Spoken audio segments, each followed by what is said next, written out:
度，以布施为首。布施分财布施、法布施、无畏布施。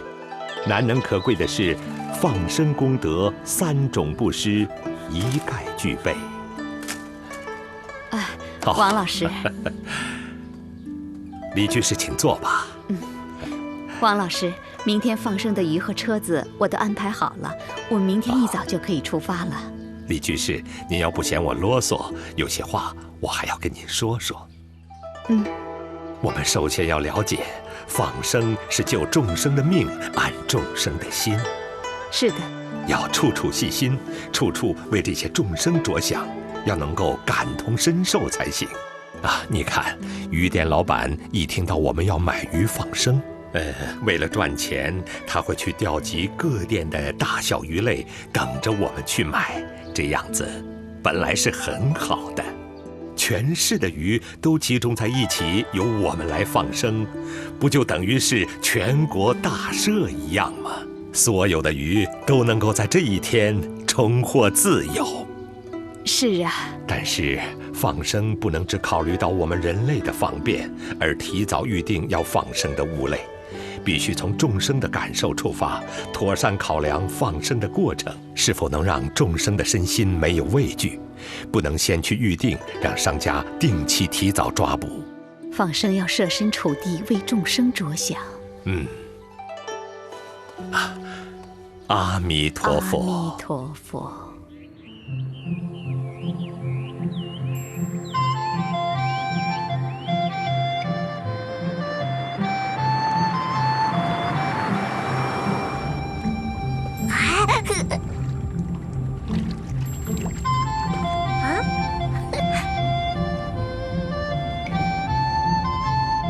爷爷，我们为什么不把这租车的500块拿来买鱼，放到我们家旁边的公园里？这样就既方便，又可以多放好多条鱼呢，也不用这么早起赶这么远的路了。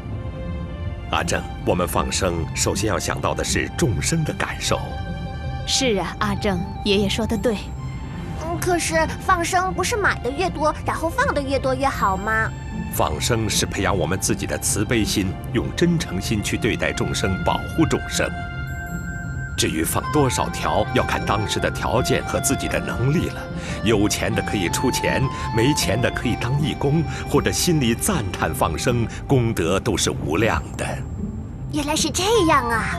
还有就是放生要选择没人去的地方，环境条件或水质要适合这种物类的生存，尽可能要设想周到，才能让被放的物类存活下去。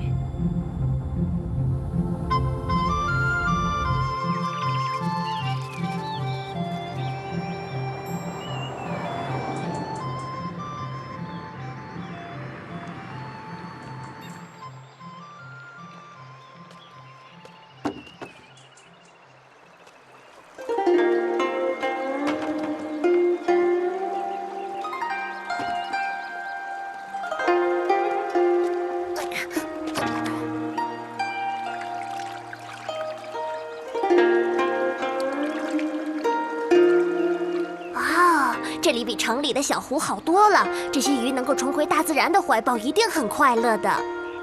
杨居士还没有到吗？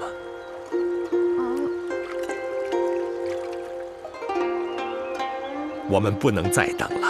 王老师，我答应等他的，如果不等他，那他的功德不就……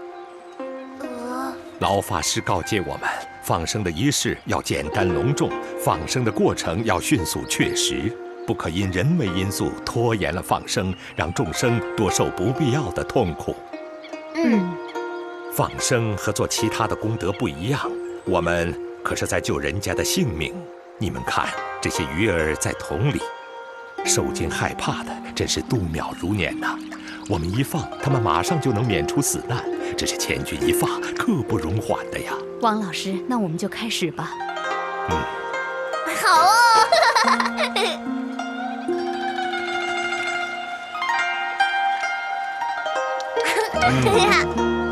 哇哦！